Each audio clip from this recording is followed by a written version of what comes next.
तो दोस्तों आज हम सुनाने वाले एक घमंडी चिड़िया की कहानी। रामपुर के जंगल में टुनटुनी चिड़िया अपने माता पिता के साथ रहा करती थी। उसका पिता एक बहुत ही बड़ा धनी सेठ था। टुनटुनी चिड़िया की दो बहनें थी, राजू चिड़िया और पिंकी चिड़िया। टुनटुनी चिड़िया बहुत ही खूबसूरत थी, तो वह अपने रंग पर बहुत ही घमंड किया करती थी।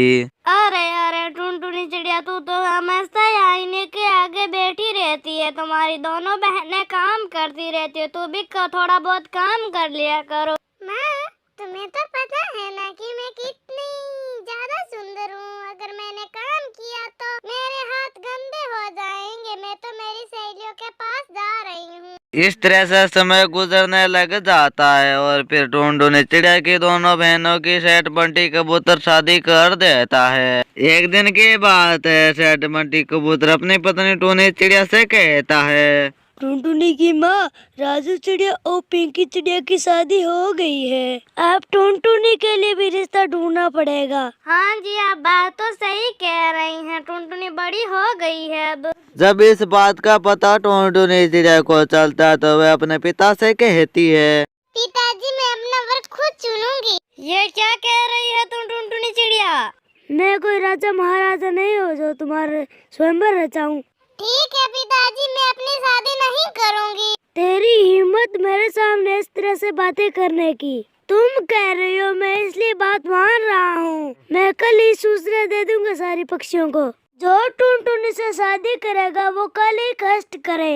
अगले दिन कई सारे पक्षी आ जाते हैं, लेकिन टुनटुनी चिड़िया को उनमें से कोई पसंद नहीं आ रहा था। पिताजी, मुझे इनमें से कोई भी पक्षी पसंद नहीं है, इसलिए मैं इनमें से किसी से शादी नहीं करना चाहती। ये क्या बदतमीजी है टुनटुनी? मैं चाहूँ तो इसी ही शादी कराऊंगा। मैं टुनटुनी की शादी उसी से कराऊंगा जो सुबह सबसे पहले दिखेगा। इसने अभी तक प्यार देखा, गुस्सा नहीं देखा। सेठ बंटी कबूतर को सुबह सुबह काला कौवा दिखाई देता है। बंटी कबूतर उस काले कौवे के पास जाता है और फिर उसे कहता है, अरे कालू जी, मैं आपकी शादी मेरी बेटी से करवाना चाहता हूँ। सेठ बंटी कबूतर कालू कौवे को सारी बात बता देता है और फिर कालू कौवा टुनटुनी चिड़िया से शादी करने के लिए तैयार हो जाता है। इस तरह से टुनटुनी चिड़िया की शादी कालू कौवे से हो जाती है। बेटी, हम तुम्हारे माँ बाप हैं। हमने कभी तुम्हारा बुरा नहीं चाहा, पर तुमने कभी हमारी नहीं सुनी। ये उसी का ही नतीजा है कि हमको एक कालू कौवे से तुम्हारी शादी करनी पड़ी। मेरा आशीर्वाद है कि तुम हमेशा खुश रहे।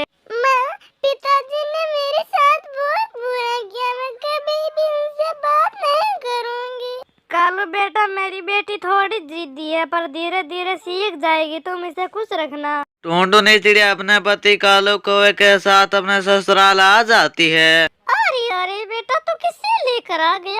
अरे अरे माँ, आपकी ये बहू है। आज के बाद घर का सारा काम यही करेगी, तुम भी सब आराम करोगी। ये आप क्या कह रही हैं जी? मुझे घर का कोई काम नहीं करना आता। तुम्हें चिंता करने की कोई जरूरत नहीं है, क्योंकि तुम धीरे धीरे घर का सारा काम सीख जाओगी। अब मैं क्या करूं? पिताजी ने मुझको कहाँ पर फंसा दिया। मैं मायके भी नहीं जा सकती। न चाहते हुए भी टुनटुनी चिड़िया को घर के सारे काम करना पड़ जाता। अब वह समझौतियों से सामना करने लग गई थी। धीरे धीरे टुनटुनी चिड़िया को भी कालू कौवे से प्यार हो जाता है और फिर सभी खुशी खुशी रहने लग जाते हैं। तो दोस्तों, आज का सवाल ये है कि टुनटुनी चिड़िया की शादी कौन करता है? अगर आपको पता है तो हमें कमेंट कर जरूर बताएं। अगर आप हमारे चैनल पर नए हैं तो चैनल को सब्सक्राइब करना ना भूलें और इस वीडियो को अपने दोस्तों के पास ज्यादा से ज्यादा शेयर करें।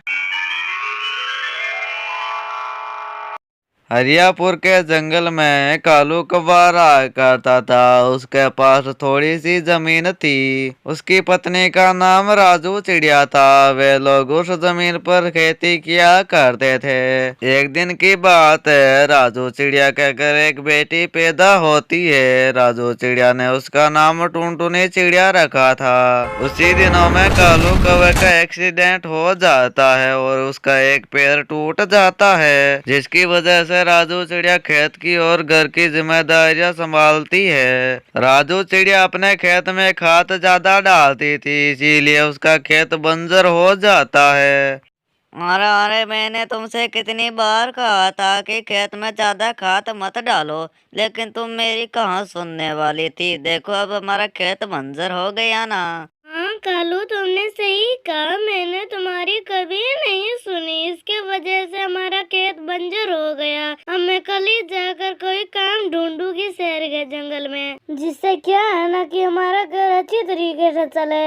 अगले दिन राजू चिड़िया शहर के जंगल में काम ढूंढने के लिए निकल पड़ती है। भैया, अगर मेरे लिए कोई काम है तो मुझे बताओ ना, मुझे काम की बहुत ज्यादा जरूरत है। लेकिन वह पक्षी राजू चिड़िया को काम नहीं देता, तो राजू चिड़िया दूसरी दुकान में जाती है। साहब, मेरे लायक कोई काम है तो मुझे बताओ ना, मुझे काम की बहुत ज्यादा जरूरत है। मैं कोई भी काम कर लूंगी। अरे जा बहन जा, यहाँ तेरे लिए कोई काम नहीं है। राजू चिड़िया के बहुत कुछ कहने पर भी वह दुकानदार कोई काम नहीं देता है, तो राजू चिड़िया दुखी होकर एक डाल पर बैठ जाती है। सुबह से शाम हो गई, मुझे कोई काम नहीं मिला। अब मैं कालू को जाकर क्या मुंह दिखाऊंगा? कालू पूछेगा तो मैं क्या कहूँगी उससे? अरे बहन, मैं तुमको सुबह से देख रहा हूँ कि तुम इधर से उधर टहल रही हो। अगर तुमको कोई काम चाहिए तो मेरी दुकान पर आ जाओ। मेरी दुकान कपड़ों की है, लेकिन तुम्हें तनख्वाह कम मिलेगी। राजू चिड़िया के पास और कोई चारा नहीं था, तो वह उस दुकान में खुशी खुशी काम करने लग जाती है। और फिर एक दिन अचानक उस कपड़े वाले की दुकान बंद हो जाती है, और फिर राजू चिड़िया फिर से बेरोजगार हो जाती है। और फिर वह दुखी मन से घर आती है और फिर सारी बात कालू कौवे को बताती है, और फिर वह रोते हुए भगवान से कहती है, भगवान, तू मुझे ये कैसे दिन दिखा रहा है? मुझे बहुत ही मुश्किल से काम मिला था और तुमने मुझे वहाँ से भी निकाल दिया। मम्मा, क्या हुआ? तुम क्यों रो रही हो? पापा, क्या हुआ? मम्मा को माँ, मैंने तुमको सुबह ही कहा था कि मुझे मिठाई खानी है, पर आपने तो मेरे लिए मिठाई लेकर ही नहीं आई। अरे चुप हो जा कम बखत, तुम्हें दिखाई नहीं दे रहा है कि तुम्हारी माँ की नौकरी छूट गई हो? तुम्हें यहाँ मिठाई दिख रही है? अरे अरे, आप इसको क्यों डांट रहे हैं? ये मेरी किस्मत का खेल है, इसका कोई दोस्त नहीं है। उस दिन वे तीनों भूखे ही सो जाते हैं, और फिर अगले दिन उससे मिलने के लिए हरी तोती उसके घर आती है।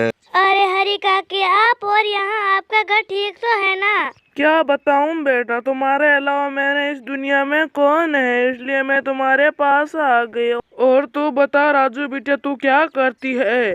क्या बताऊं मौसी जी, मेरा खेत तो बाने के लायक नहीं रहा है, वो तो बंजर हो गया है। और कालू कौवे का पैर टूट गया है, इसलिए कोई काम तो है नहीं, घर पर बैठी हूँ। बस मैं क्या करूँ, कहाँ जाऊँ? अरे बेटा, तुझको चिंता करने की कोई जरूरत नहीं है, तू मेरे साथ चल और तू मेरे घर में अंडे की खेती संभाल ले। जब अंडे बड़े हो जाएंगे तो बेचकर पैसे हमारे पास आ जाएंगे। मेरा तो क्या है, मैं तो आज हूँ कल नहीं। और मैं चाहती हूँ कि मैं मरने से पहले किसी की मेरी जमीन जायदाद नाम कर दूँ। राजू चिड़िया अपने पति कालू कौवे और अपनी बेटी टुनटुनी चिड़िया के साथ हरी तोती के घर चली जाती है, और फिर वहां जाकर अंडे की खेती करने लग जाती है। मम्मा, आज मैं तुम्हारे साथ जाऊंगी अंडे की खेती में। मैं वहां जाकर अंडा खाऊंगी। अरे बेटा, तू मेरे साथ हमारे बगीचे में चलना, तो मैं जी भर के अंडे खाना है, जितने खा लेना। और फिर राजू चिड़िया अपनी बेटी को अपने अंडे के बगीचे में लेकर जाती है, और फिर उसे बड़े बड़े अंडे खाने के लिए देती है। ये ले बिटिया, तेरा मन है, जितना अंडा खा ले। और फिर धीरे धीरे समय गुजरने लग जाता है, और फिर धीरे धीरे राजू चिड़िया अमीर हो जाती है। अब उनके पास किसी चीज की भी कमी नहीं थी, और फिर वे सभी खुशी खुशी रहने लग जाते हैं। तो आज का सवाल ये है कि राजू चिड़िया की बेटी का क्या नाम था? अगर आपको पता है तो हमें कमेंट कर जरूर बताएं। अगर आप हमारे चैनल पर नए हैं तो चैनल को सब्सक्राइब करना ना भूलें।